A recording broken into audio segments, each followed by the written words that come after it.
Los días miércoles estamos estudiando el libro de Éxodo desde hace ya varios años y vamos avanzando versículo a versículo. Y así es como hemos llegado al capítulo 36, donde hoy leeremos el pasaje que corresponde en la continuación de este estudio que estamos desarrollando.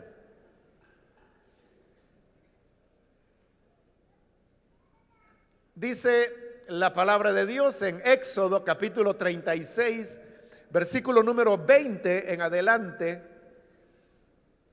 Hicieron tablones de madera de acacia para el santuario y los colocaron en posición vertical. Cada tablón medía 4,5 metros de largo por 70 centímetros de ancho, con 2 ranuras paralelas entre sí. Todos los tablones del santuario los hicieron así: 20 tablones para el lado sur del santuario, con 40 bases de plata que iban debajo de ellos, 2 por cada tablón, una debajo de cada ranura. 20 tablones para el lado opuesto, al lado norte del santuario, con 40 bases de plata que iban debajo de ellos, 2 por cada tablón, una debajo de cada ranura. 6 tablones para el extremo occidental del santuario, que era el más distante, y 2 tablones más para las esquinas del santuario en el extremo opuesto. En estas 2 esquinas, los tablones eran dobles de abajo hacia arriba, pero quedaban unidos por un solo anillo. En ambas esquinas se hizo lo mismo, de modo que había 8 tablones y 16 bases de plata, 2 debajo de cada tablón. También hicieron travesaños de madera de acacia, 5 para los tablones de un costado del santuario, 5 para los tablones del costado opuesto y 5 para los tablones del costado occidental en la parte posterior del santuario. El travesaño central lo hicieron de tal modo que pasaba de uno a otro extremo a media altura de los tablones. Recubrieron de oro los tablones e hicieron unos anillos de oro para que los travesaños pasaran por ellos. También recubrieron de oro los travesaños. Amén. Hasta ahí dejamos la lectura. Pueden tomar sus asientos, por favor, hermanos.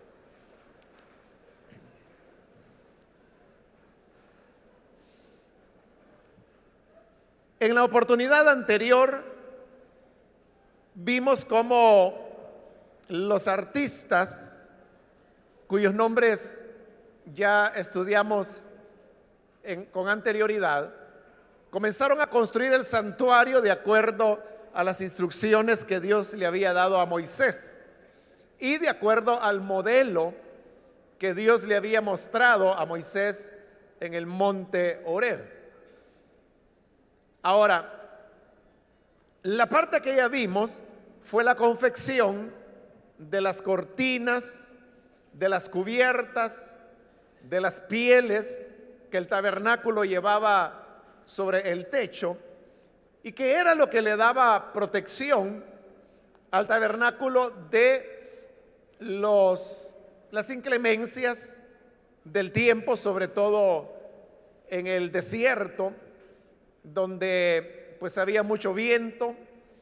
Existen las tormentas de arena que no solamente son fuertes, sino que arrastran toneladas de arena y que serían capaces de poder sepultar al tabernáculo entero y mucho más, y por eso es que tenía sus debidas protecciones.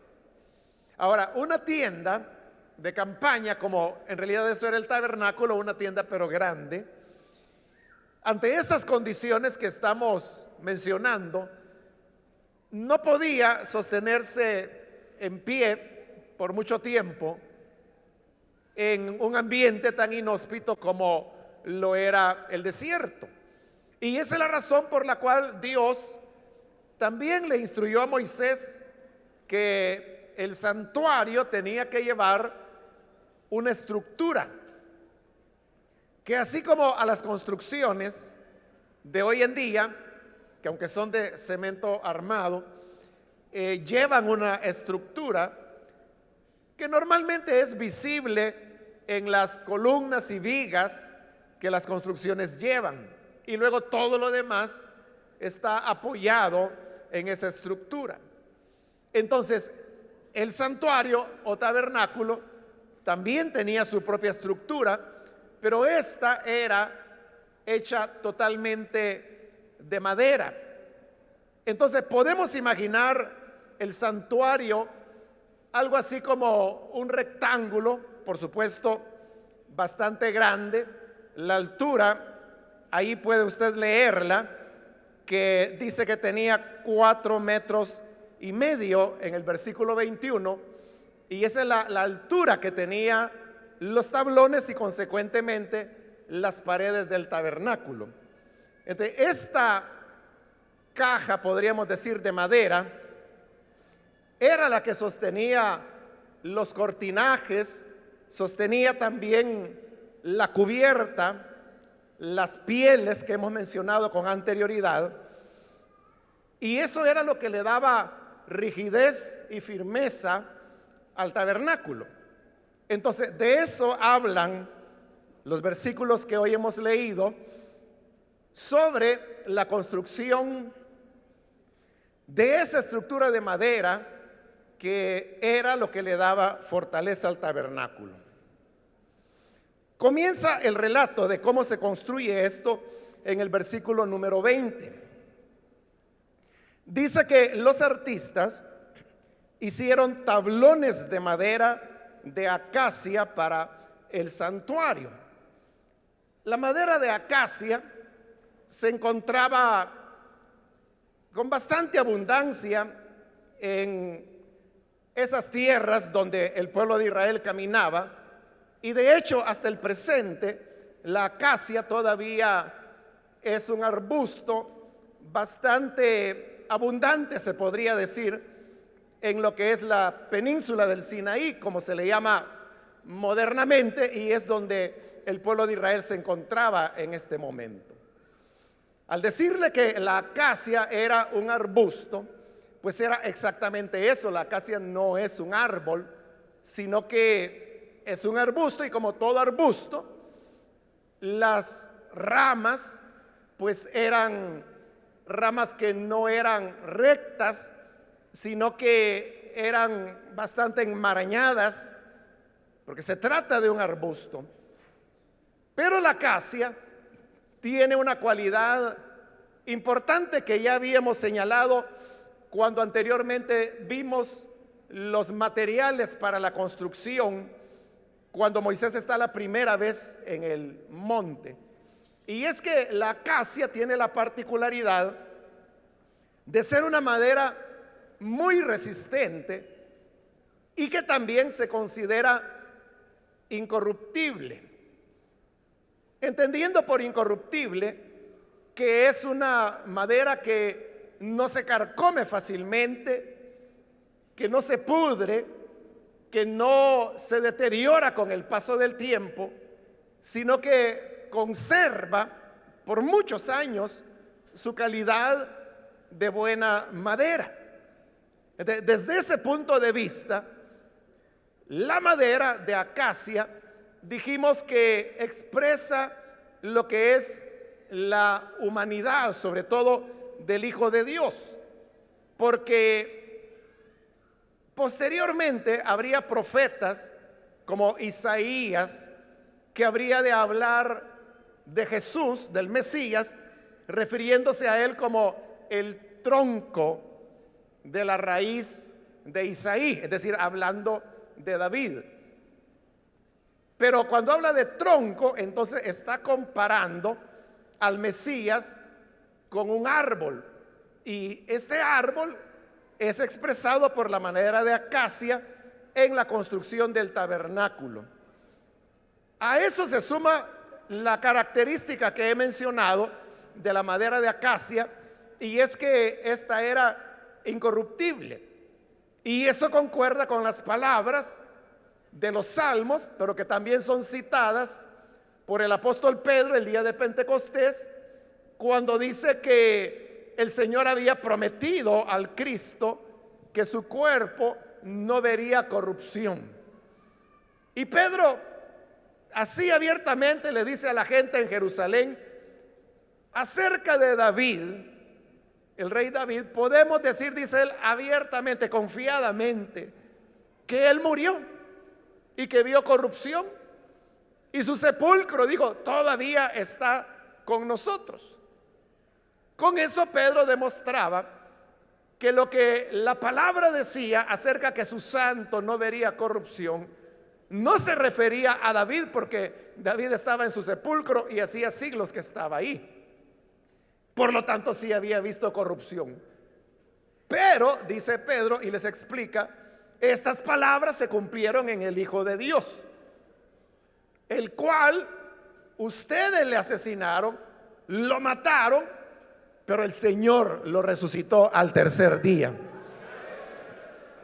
Obviamente, al ser resucitado, el Señor ya no vio corrupción, y la palabra que había sido dada en la antigüedad, que él no vería corrupción, se cumplió en la vida del Señor Jesús. Y posteriormente Pablo habrá de escribir allá en 1 Corintios 15, hablando sobre el tema de la resurrección, que se siembra el cuerpo que tenemos actualmente en corrupción, resucita, dijo él, en incorrupción. Significa eso que cuando Jesús resucitó, no solamente no vio corrupción por el hecho de haber resucitado, sino que además al resucitar, su cuerpo se conservó sin corrupción y sigue sin corrupción hasta el día de hoy, y así estará por toda la eternidad. Entonces, la madera de acacia, que esa era su característica, que era una madera no corruptible, expresa plenamente la humanidad del Señor Jesús, porque el cuerpo de Jesús, que es el que no se corrompió, es aquel en que el Señor se convirtió cuando Él se encarnó, cuando Él se humanó. Él se hizo hombre, dice la Escritura. Entonces nos está hablando la madera de acacia de su humanidad. Pero así como habla de la humanidad del Señor Jesús, también nosotros, hermanos, somos humanos. También tenemos un cuerpo en este momento, un cuerpo todavía, como Pablo lo llama, terrenal, en debilidad, un cuerpo que está adaptado al alma antes que al espíritu, y que un día ha de ver la muerte. Pero si el Señor viene antes que nosotros tengamos que ir al sepulcro, entonces dice que nuestros cuerpos serán vestidos de incorrupción, ya sea por vía de la resurrección o por vía de la transformación. Hemos de ser transformados en cuerpos incorruptibles, es decir, llegaremos a alcanzar la misma característica del Hijo de Dios, con la diferencia que Él nunca vio corrupción y tiene un cuerpo incorruptible. Desde ese punto de vista podemos decir que la madera de acacia también habla de los hijos de Dios, de los que hemos sido redimidos. Y también por otra razón más, y es que aquí, según lo estamos viendo, con estas tablas o tablones, como se le llama ahí, que se iban a poner uno enseguida de otro. Le decía hace un momento que iba a formar como una caja rectangular bastante grande, de varios metros, pero que eso formaba la estructura del tabernáculo. Eso concuerda también con lo que la carta de Pedro dice cuando expresa que nosotros somos piedras vivas, pero piedras de construcción y que han sido utilizadas para construir el templo del Señor, la morada del Señor. Nosotros también formamos un tabernáculo. Nosotros también formamos, si queremos usar la palabra, un templo donde la gloria del Señor mora. Solamente que este templo ya no es de concreto, ni de madera, ni de metal, sino que es un templo viviente, que es la iglesia. Porque juntos, como pueblo de Dios, y no solamente los que estamos acá, sino que con todos los creyentes que están en el planeta, y no solamente los que están en el planeta, sino que aquellos creyentes que han vivido en los últimos 2000 años de cristianismo y que ya murieron, ya están con el Señor, duermen con todos ellos y aún con los que habrán de venir antes de el regreso del Señor. Todos juntos formamos el templo del Señor, el cual en Efesios se nos dice que unido por las coyunturas va creciendo como un cuerpo en el cual la gloria del Señor mora. Pero no solamente se compara la iglesia con un cuerpo, sino también con un edificio. En la misma carta a los Efesios, ahí dice que somos edificados, es decir, construidos sobre el fundamento de apóstoles y profetas. Y en este fundamento, Cristo es la piedra principal, y vamos construyendo arriba de eso, como en 1 Corintios también lo completa Pablo la idea, diciendo que podemos edificar sobre esa piedra con oro, con plata, con madera, pero también se pudiera hacer con materiales no tan nobles como heno, o sea, hierba, zacate, diríamos en El Salvador, ¿no? Hojarasca. Cada uno, su obra, dice, que construyó, será probada por el fuego. Entonces, ¿qué le ocurre al zacate cuando el fuego llega a él? Lo consume, obviamente. Pero ¿qué hace el fuego cuando llega al oro? Lo purifica. Entonces, eso habla, por eso Pablo dice, cada uno vea cómo sobreedifica. Pero todos estamos en esta construcción. Todos pertenecemos al templo nuevo del Señor. Entonces, hoy el Señor no está morando en 4 paredes, ni en un edificio en particular, sino que el Señor mora en su pueblo. Por eso Pablo dice que somos el templo del Señor. El Espíritu Santo viene a morar en medio nuestro. Desde ese punto de vista, somos un tabernáculo. Entonces se cumplen los 2 elementos que la madera de acacia no solo nos habla de la humanidad del Señor Jesús, sino que también habla de los humanos redimidos que forman la morada del Señor, como lo hemos explicado ya. Entonces, cuando vimos esto de los tablones en las instrucciones que Dios le entregó a Moisés, enfocamos la interpretación desde el punto de vista de la madera de acacia, hablando de la humanidad de Jesús. Pero hoy la vamos a enfocar desde la otra manera en que se puede hacer, hablando de nuestra participación como humanos y que juntos construimos o formamos el templo del Señor. Entonces, la madera de acacia, le decía, proviene de un arbusto. Y como todo arbusto, las ramas son entrelazadas, como todo arbusto, ¿no? Ramas cortas, torcidas, enrolladas, podríamos decir. Ese es un arbusto y esa es la acacia. De ahí es de donde venimos nosotros. Venimos de una vida entrecortada, enrollada, torcida, porque eso éramos cuando Jesús no había venido como la luz que vino a llenarnos de una nueva esperanza.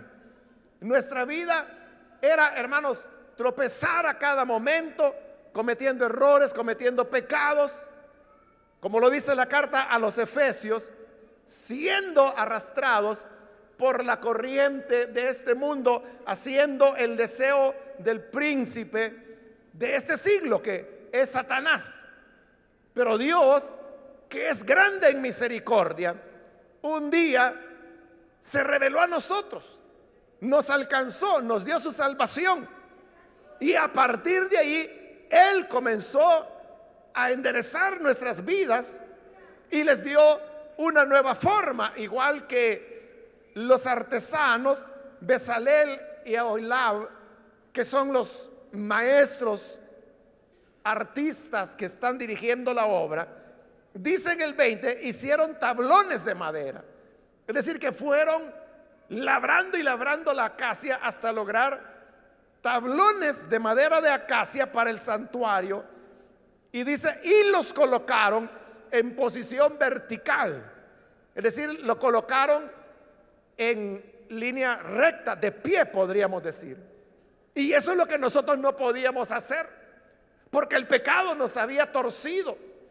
Y usted sabe que hasta hay un dicho popular que tiene mucho de verdad, que la gente dice: árbol que crece torcido, ya no hay manera de enderezarlo, ¿no? Y nosotros nacimos todos torcidos en el pecado, sin esperanzas de poder enderezarnos, porque fuimos árbol que nació torcido, igual que la acacia. Pero en este caso, los artistas Bezalel y Aholiab pudieron sacar de esas ramas retorcidas tablones rectos y que podían estar en pie, que podían estar verticales. Esa es la obra que el Espíritu Santo y la palabra de Dios hizo con nosotros, que tomó nuestras vidas retorcidas y comenzó a transformarnos, a cambiarnos, a hacernos nuevas criaturas. Amén. Igual que el alfarero, a donde Dios envió a Jeremías para que fuera a ver, que trabajaba haciendo una vasija de barro, pero se le echa a perder. Entonces, ¿qué hizo el alfarero? La destruyó y comenzó a hacerla de nueva, ya bonita. Eso hizo con nosotros Dios. Tomó nuestra vasija que se había echado a perder, tomó nuestras ramas torcidas, nos rompió y nos comenzó a hacer de nuevo. Por eso es que hoy ya no estamos torcidos, sino que igual que los tablones, somos rectos y además estamos en pie. Y en pie significa que el Señor nos ha dado la victoria para que podamos estar en pie delante de Él.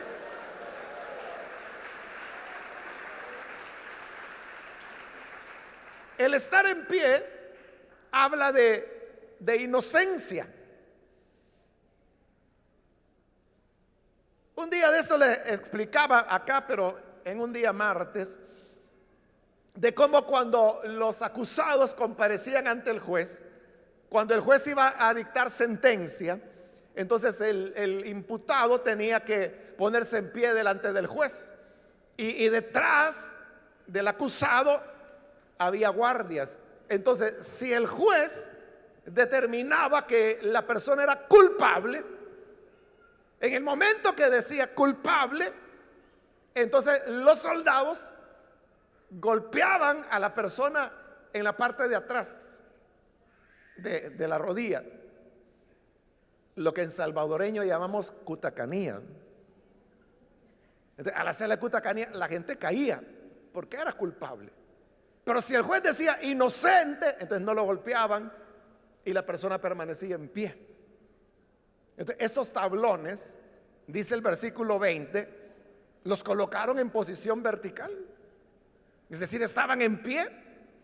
Y eso es lo que el Señor hizo de nuestras vidas retorcidas. Primero nos hace tablones rectos y además nos pone en pie. Y en pie significa que somos inocentes, que el juez no nos está culpando, no nos está condenando, sino que está diciendo que somos inocentes. Pero no somos inocentes porque no hayamos hecho nada. Somos inocentes porque hubo quien por mis culpas quiso pagar.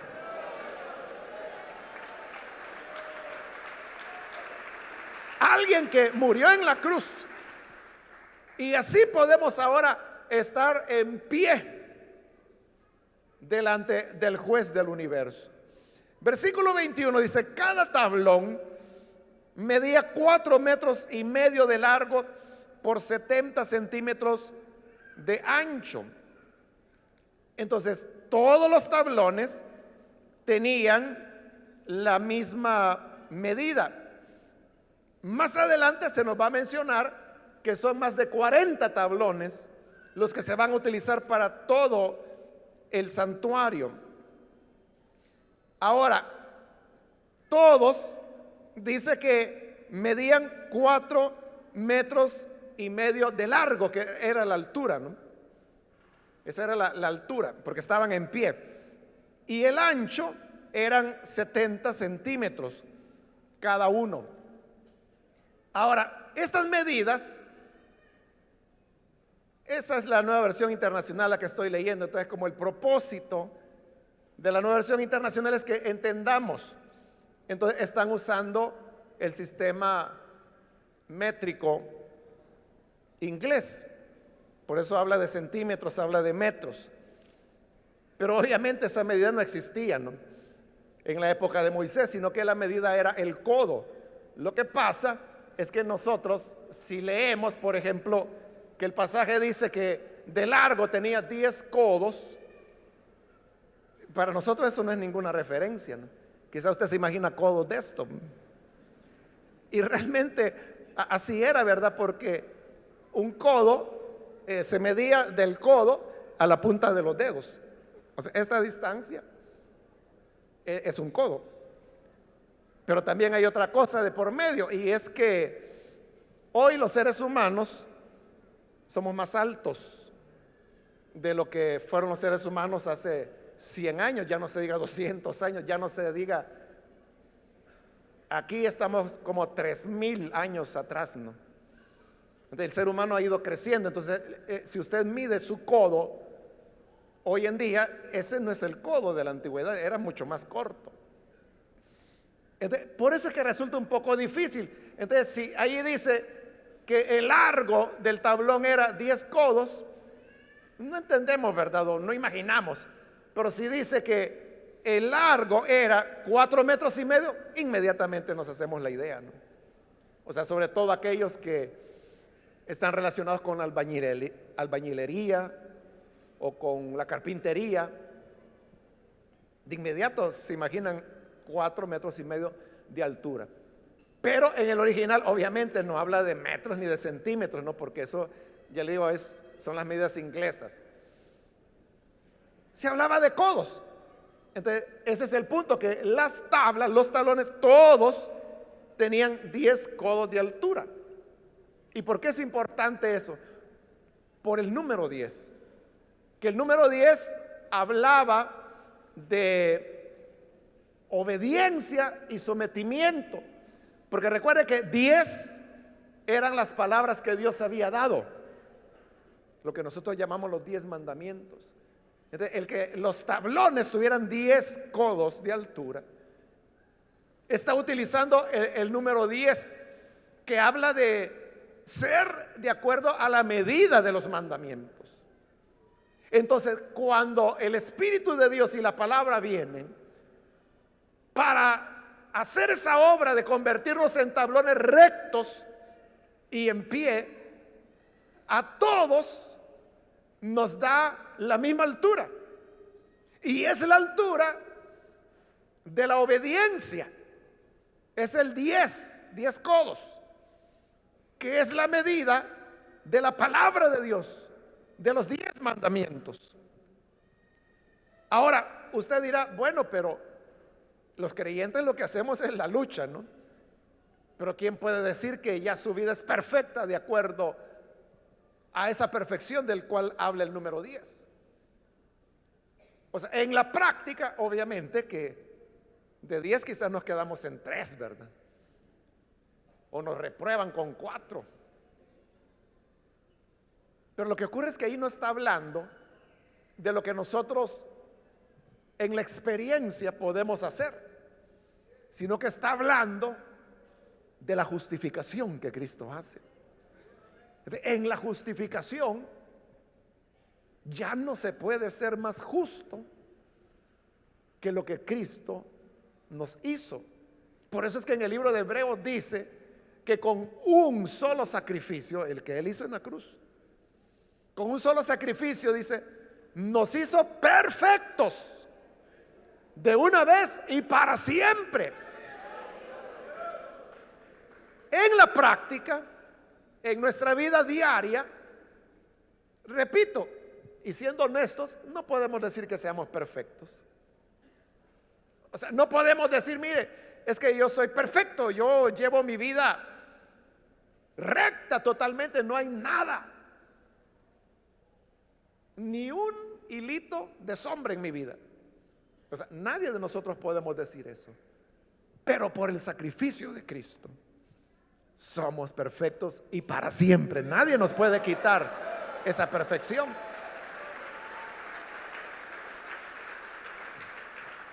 Y ahí no hay preferencias, porque todos los tablones eran exactamente de la misma medida. 20 de un lado, 20 del otro, 6 tablones, ahí ya son 46, ¿no? Y luego había otros 4 en las esquinas de la entrada, entonces llegamos a 50 tablones. Entonces, vea, todos los tablones tenían la misma medida. Entonces, desde el punto de vista de la justificación de Cristo, todos somos iguales. O sea, nadie puede decir, es que a fulano Jesús lo hizo más santo que a los demás, o a la hermana fulanita Cristo la justificó más que a los demás. O sea, no es así. Todos estamos cortados con la misma medida. En la santificación progresiva, que es la de la vida práctica, la lucha del día a día, ahí sí es hasta dónde nuestro esfuerzo llega. Hay algunos que no se esfuerzan para nada, ¿verdad? Y sacan 1 de 10 que debería sacar, ¿no? O 0 quizás algunos. Pero hay otros que luchan mucho, ¿no? Y se esfuerzan y tratan de hacer conforme a la palabra de Dios. Y pueden llegar a 9, pueden llegar a 9.5. O sea, a 10 no llegaría porque eso ya sería la perfección. Pero cuando Cristo venga y lo corruptible sea vestido de incorrupción, lo débil de poder, entonces ese puntito o 5 puntos que nos falten para llegar al 10, de un jalón el Señor nos va a estirar para que lleguemos al 10.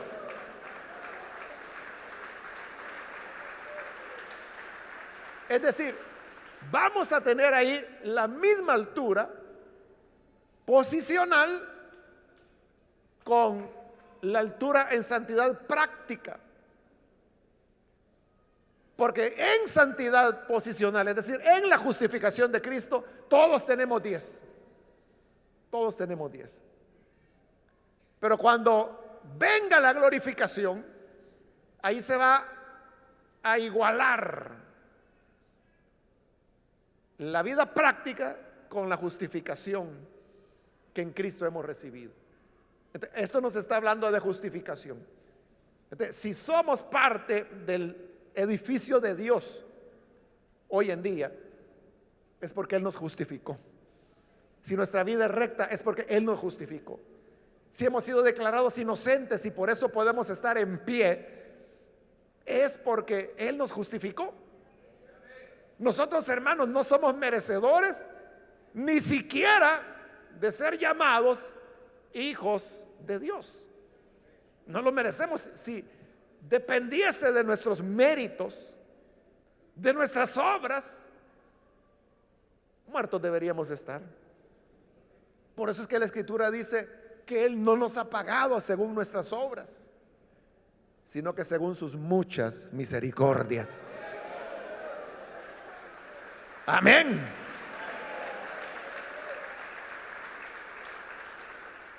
Y es una lucha tan constante que también por eso la Escritura dice que cada mañana son nuevas sus misericordias. Pues cada día necesitamos nuevas misericordias, nuevas misericordias. Y esa misericordia es la que nos permite estar en su presencia. Ahora mire el versículo 22. Cada tablón dice que tenía 2 ranuras paralelas entre sí. Es interesante que en el hebreo, lo que aquí se ha traducido como ranura, en el hebreo literalmente lo que significa es mano. Es decir, que cada tablón tenía 2 manos. Pero claro, eso no hace lógica, ¿verdad? Entonces por eso es que le han puesto ranura.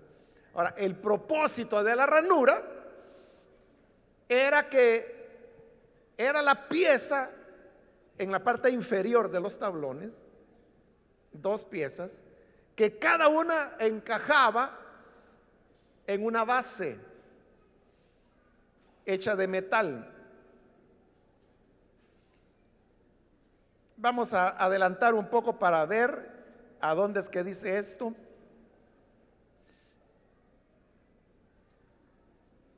En el versículo 26 dice, bueno, en el 25 dice, 20 tablones para el lado opuesto, el lado norte del santuario, con 40 bases de plata que iban debajo de ellos, es decir, debajo de los tablones. 2 por cada tablón. Y oiga esto, una debajo de cada ranura. Por cada tablón habían 2 piezas de plata que podríamos decir era como la pata sobre la cual se apoyaba cada uno de los tablones. Entonces, como eran 2 bases de plata por cada tablón, entonces ahí es donde las 2 manos o ranuras, como traduce acá, encajaba. La parte final del 26 dice, una debajo de cada ranura, es decir, una base debajo de cada ranura. Y lo mismo dice en el 24, una debajo de cada ranura. Entonces, esto significa que los tablones estaban apoyados sobre una base de plata. Y la plata, usted sabe que en la Escritura lo que significa es redención. ¿Por qué significaba redención? Porque recuerde que, y lo hemos estudiado en este libro de Éxodo, el Señor sacó a Israel de Egipto. Y cuando Dios lo iba a sacar, en la 10ª señal, que es la única que la Biblia llama plaga, porque fue una plaga en realidad, no la muerte de los primogénitos. Fue una plaga que llegó matándolos. Entonces Dios le dijo a Faraón, mira, le dijo, si tú no dejas ir a Israel, mi primogénito, entonces yo te voy a tocar tu primogénito. Así que déjalo ir. Y no quiso Faraón. Entonces vino Dios, le mató a todos los primogénitos de Egipto. ¿Por qué razón? Porque era lo que el faraón había estado haciendo por años, matando a los primogénitos. Pero allí, y ahí es donde debemos centrarnos, Dios dice: Israel es mi primogénito, es mi hijo. Lo saca de Egipto, pasa el tiempo y ya estando en el desierto, viene Dios y le dice a Moisés: mira, como Israel es mi primogénito, entonces todo primogénito que nazca de cualquier familia será mío, me lo tienen que consagrar a mí. Pero ¿qué significaba consagrarlo? Podemos entenderlo, por ejemplo, en el tema del ganado. Cuando había una cría, fuera res, fuera cordero, lo que fuera, el primogénito se consagraba al Señor. ¿Y eso qué significaba? Que tenía que ser sacrificado. Se ofrecía en holocausto y llegaba a la presencia del Señor. Entonces, como él está diciendo que todos los primogénitos de Israel son de él, entonces significaba que había que ofrecerle a él a todos los primogénitos de cada familia. Pero como Dios no quiere que le sacrifiquen niños, al contrario, ¿verdad? La escritura lo que dice es que Dios aborrece eso. Entonces Dios dijo: bueno, para que no tengan que matar a sus hijos, vamos a establecer un sistema. Y es que ustedes los podrán redimir. ¿Y qué significa redimir? Pagar un rescate por ellos. ¿Y cuál era el rescate? Dios había establecido que era un ciclo por cada persona, por cada niño que iba a ser redimido. Entonces, el ciclo era de plata. Entonces se pagaba la plata. Y Dios decía que el ciclo igual era exactamente un ciclo para el más pobre como para el más rico. O sea, ni el rico podía dar más de un ciclo por la redención de un hijo primogénito, ni el pobre podía dar menos. Entonces era un impuesto parejo, que era el único parejo. Porque en todos los demás impuestos, la ley de Moisés decía: el que más gana paga más, el que gana menos paga menos. O sea, ese era el orden de Dios, excepto en el tema de la redención. Entonces, por cada niño que nacía, se entregaba un ciclo. De ahí salió la plata para hacer estas bases. Y ahí es donde la plata adquiere el símbolo de redención, porque el ciclo era de plata y con eso se pagaba la redención. Entonces usted no tenía que sacrificar a su hijo, solo tenía que pagar el ciclo y su hijo ya era redimido. Y Dios decía: vaya, ya no me ofreces a tu hijo, ya no tienes que sacrificarlo, ya no tienes que hacer holocausto con tu hijo, porque ya lo redimiste con el ciclo. Entonces la plata era la redención. Entonces, si la plata es la redención, ¿qué significa? Que los tablones estén apoyados en esas dos patitas de plata. Significa varias cosas. La primera es que los tablones nunca estaban en contacto con la tierra, directamente con el piso. Siempre estaban montados sobre las bases de plata. Entonces significa que la redención nos ha redimido a nosotros del el pecado de este mundo. La redención es la que hizo diferencia, la que nos separó. La plata es la que simboliza la sangre del Hijo de Dios, que es el verdadero precio de nuestra salvación. Por eso es que en Pedro dice: no hemos sido redimidos, dice, con oro ni con plata, que era lo que Dios pidió a Israel, sino con la sangre preciosa del Hijo de Dios. La sangre es la que nos redime. Amén. La sangre es la que nos redime del pecado, pero también del mundo, porque ahí estamos apoyados en la base de plata y esa nos separa de la tierra. Había, repito, dos bases para cada tablón. Y ya dijimos que los tablones expresan a los creyentes justificados en Cristo, y porque están justificados, están también redimidos, y por estar redimidos, el pecado ya no les afecta, porque la sangre de Cristo hace la diferencia. Por eso bien dice la Escritura: si alguno ha pecado, abogado tenemos para con el Padre, a Jesucristo el justo. Para el creyente hay remedio para el pecado, y es confesar.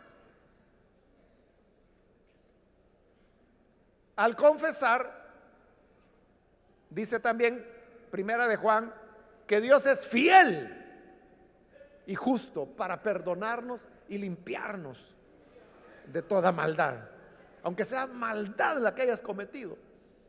La sangre redentora expresada aquí por la plata es la que te limpia de toda maldad, de todo pecado, y seguimos justificados ante Él.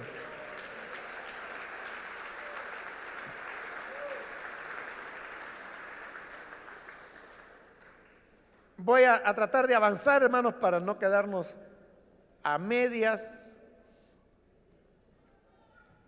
En el versículo 31 sigue describiendo la estructura y dice: también hicieron travesaños de madera de acacia, 5 para los tablones de un costado, 5 para los tablones del costado opuesto, 5 para los tablones del costado occidental. Y para la parte oriental no había, porque ahí no había tablones, porque ahí iba a ser la entrada al tabernáculo. Lo que va a haber ahí en lugar de tablón es el velo, que es el que se comienza a describir a partir del 35. Es la cortina que cubre la entrada al tabernáculo. Eso lo vamos a ver en la próxima oportunidad. Cómo hicieron más bien el velo. Entonces, estas travesaños o varas, reglas, como usted quiera llamar, eran de madera de acacia también.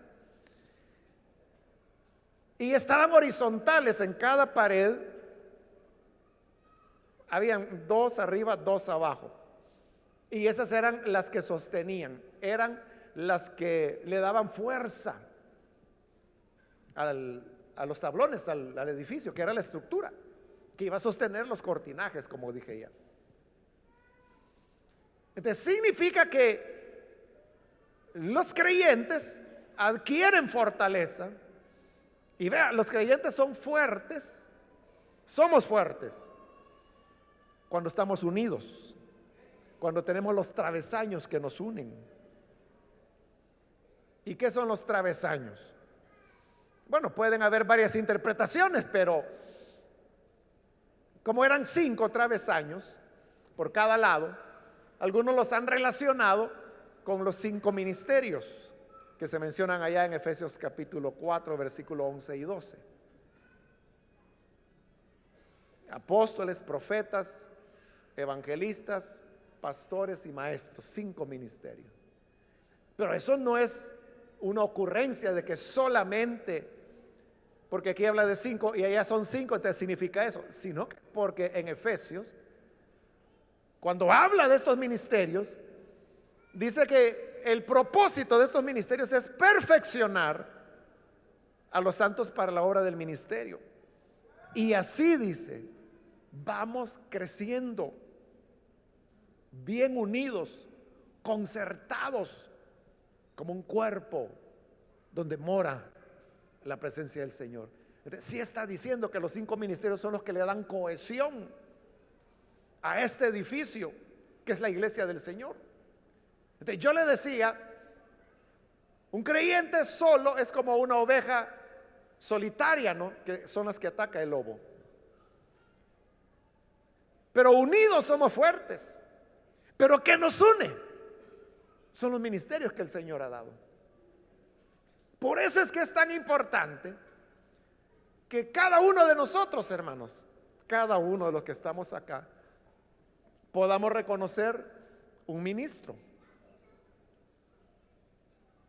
Que podamos reconocer un ministro, que usted pueda decir, mi pastor es fulano. Y que ese pastor pueda decir también, esta es mi oveja. Eso es lo que nos va a dar unidad y eso es lo que nos hace fuertes. Hay gente que se considera súper espiritual. Y entonces dicen, no, mi pastor es Jesús, dice. O sea, suena impresionante, ¿verdad? Suena como muy espiritual. Pero eso no es bíblico. No es bíblico. Al contrario, Primera de Corintios dice que eso es ser carnal, dice. Porque habían algunos que decían, yo ni de Pablo, ni de Apolos, ni de Pedro, yo soy de Cristo. Y Pablo dice, andan en la carne. Se le está diciendo que son carnales, porque están rechazando los ministerios. Lo que tienen que hacer, dice Pablo, no es poner a Pablo contra Pedro, porque no fueron bautizados en el nombre de Pablo, ni Pablo fue crucificado por ustedes. Entonces, ¿qué somos los ministros? Dice, somos simplemente administradores de la gracia de Dios. Y a cada quien, dice, Dios le entregó una gracia en particular. El maestro tiene una gracia, un don que Dios le ha dado, un ministerio. El evangelista tiene otro tipo de gracia. El apóstol tiene otro tipo de gracia. El pastor igual. Pero el reconocer a los ministros es, hermanos, lo que nos hará fuertes, porque eso es lo que une al cuerpo de Cristo. No es el tema del ministerio para discutir, para pelear. Es lo que le daba fortaleza al tabernáculo. Eran los travesaños. Como le dije, 2 arriba, 2 abajo, 4, pero había un quinto. Versículo 33. El travesaño central, ese iba en medio, lo hicieron de tal modo que pasaba de uno a otro extremo a media altura de los tablones. Es decir, este iba en el centro e iba de extremo a extremo. Y el travesaño era de madera de acacia. Entonces, esa vena, digamos, que era como lo que amarraba todo el tabernáculo, ese es Cristo. Porque ya dijimos que la madera de acacia lo representa a Él en su humanidad. Entonces, ese travesaño que era como un cinturón de madera que amarraba todo, ese es Jesús, que termina de darle, hermano, la cohesión que el edificio necesita. Y termino ya en el 34, dice, recubrieron de oro los tablones e hicieron unos anillos de oro para que los travesaños pasaran por ellos. Había anillos de oro y ahí pasaban los travesaños y así agarraba fuerza el edificio. También recubrieron de oro los travesaños. Es decir, la madera de acacia no se veía. No se veía porque estaba toda cubierta de oro. Y el oro, también ya lo hemos explicado, simboliza la deidad, la gloria de Dios. Pero como hemos dicho que los tablones lo estamos aplicando a los creyentes. Entonces, ¿cómo es que los creyentes están cubiertos de oro? Porque la carta de Pedro también dice que hemos sido participantes de la naturaleza divina. Eso no significa que seamos Dios, solo significa que hay mucho de Dios en ti. O sea, tú no eres como cualquier ser humano, no eres como cualquier persona común. Hermana, usted no es como cualquier otra mujer. O sea, yo sé que tenemos un par de ojos, un par de oídos, ¿verdad? Tenemos 2 manos. Y entonces uno diría, ¿cuál es la diferencia? ¿Sabe cuál es la diferencia? Que el redimido, el que ha sido justificado por el Señor, es participante de la naturaleza divina. Entonces tiene mucho de Dios. Por eso es que Pablo, en su carta a los Corintios, hablando del tema de la inmoralidad sexual, él dice: ¿cómo voy a unir los miembros de Cristo a una ramera? Es decir, a una prostituta. ¿Pero a qué se refiere Pablo cuando dice unir los miembros de Cristo a una prostituta? Estaba hablando de los creyentes que llevaban una vida inmoral y que tenían relaciones con prostitutas. Pero ese creyente no era cualquier hombre, sino que dice, es un miembro de Cristo.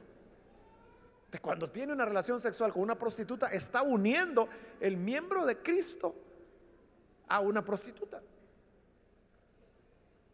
Y eso no puede ser, dice Pablo. Cualquier otro pecado está fuera del cuerpo, pero el que comete inmoralidad sexual contra su mismo cuerpo peca. Y recuerde que somos el cuerpo de Cristo. Entonces, a eso me refiero cuando digo que usted se puede ver y dice: no, es que lo que pasa es que yo soy hombre y yo tengo mi impulso sexual y yo no soy casado, entonces tengo que buscar cómo hago. O sea, pero tú no eres cualquier cosa. Tú eres miembro del cuerpo de Cristo. Y el llamado es que así como en la vida vieja utilizamos nuestros miembros como instrumentos de pecado, que hoy los utilicemos como instrumento de justicia y de santidad.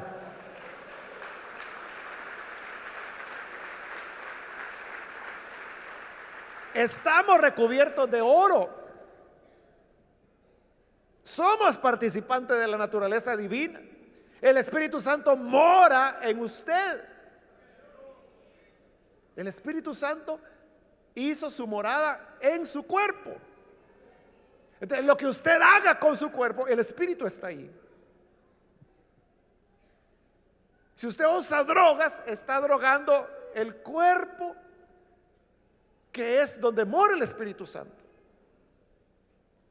Otros no cometen inmoralidad sexual, ni se drogan, ni se alcoholizan, ni fuman tabaco, pero muchas veces descuidan su salud. Van donde el médico y el médico le dice: mire, usted es diabético, entonces va a tener que abstenerse de las azúcares, de los carbohidratos. Pero viene y dice: no, el Señor, Él me va a sanar, y dale para adentro. Después que ya no ve bien, después que el corazón, después que los riñones, y ahí va un deterioro. ¿Y qué está deteriorando? Usted puede decir: mejor mientras más me enfermo, más rápido me muero, más rápido estoy con el Señor. Si el Señor está en usted desde el momento en que creyó, ¿qué es lo que está destruyendo? ¿Qué es lo que está maltratando? Es el templo del Señor. Por eso la Escritura dice: ya no sois vuestros. Ya no sois vuestros. Fuisteis comprados. O sea, su cuerpo le pertenece al Señor. Entonces tiene que cuidarlo. Debe cuidarlo porque no es suyo.